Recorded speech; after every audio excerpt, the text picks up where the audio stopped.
একটা গান, একটা কনসার্ট, হাজার হাজার দর্শক।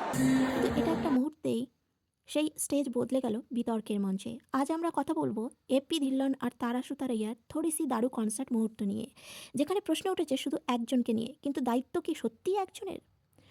থোড়ি সি দারু গানের লাইভ পারফরমেন্স চলাকালীন স্টেজে ছিলেন এপি ধিল্লন আর তারা সুতারাইয়া।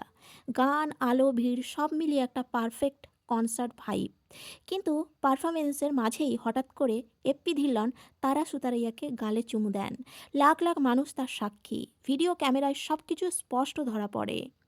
সবচেয়ে অস্বস্তিকর মুহূর্ত, এর ঠিক পরের মুহূর্তেই ক্যামেরা ঘুরে যায় দর্শকের দিকে, আর যেখানে দেখা যায় তারা সুতারাইয়ার বয়ফ্রেন্ড বীর পাহাড়িয়াকে। একজন লাভার হিসেবে যে কষ্ট, অস্বস্তি ও মানসিক যন্ত্রণা, সেটা তার মুখে স্পষ্ট। এই মুহূর্তে এই দৃশ্যটা দেখা কারোর জন্যই সহজ ছিল না। এখন প্রশ্ন হলো, এপি ধিলন কি জানতেন না যে তারা সুতারিয়ার বয়ফ্রেন্ড সেখানে উপস্থিত? জানতেন, তবুও কেন তিনি এমন করলেন? এটা এটা কি প্রফেশনাল পারফরমেন্সের অংশ ছিল, নাকি এখানে রিয়েল লাইফ আর রিয়েল লাইফের বাউন্ডারি ভেঙে গেল? একজন এত বড় পাবলিক ফিগার, যাকে লক্ষ লক্ষ মানুষ ফলো করে, তার কি একটু দায়িত্ববোধ থাকা উচিত নয়? কিন্তু দোষ গেল কার ঘাড়ে? সবচেয়ে আশ্চর্যের বিষয় কি জানেন? এই পুরো ঘটনার পর সোশ্যাল মিডিয়ায় প্রশ্ন উঠল শুধু তারা সুতারাইয়াকে নিয়ে। তার লয়ালিটি, তার চরিত্র, তার পার্সোনাল লাইফ, সব কিছু নিয়ে ট্রোল। কিন্তু প্রশ্ন হচ্ছে, এফি ধিলনকে নিয়ে কেন কেউ প্রশ্ন করছে না? কেন তার বাউন্ডারি নিয়ে আলোচনা নেই?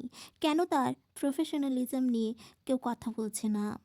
এই ভিডিওটা ভালো করে দেখলে স্পষ্ট বোঝা যায় তারা সুতারিয়া অস্বস্তিতে ছিলেন, এবং তিনি না করার ইশারাও দিয়েছেন।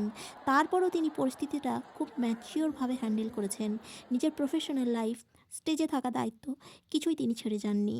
একটা রিল লাইফের গান, তার মানে কি রিয়েল লাইফের সীমা ভেঙে দেওয়া যায়?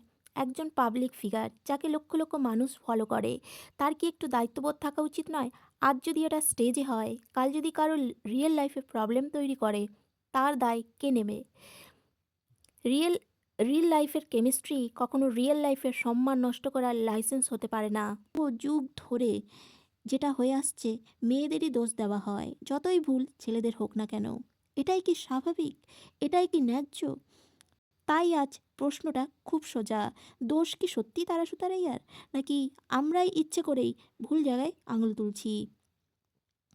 আপনাদের মতামত কমেন্টে লিখুন। ভিডিওটা ভালো লাগলে লাইক করুন, শেয়ার করুন, আর দ্য বং স্পিল চ্যানেলটি সাবস্ক্রাইব করে পাশে থাকুন।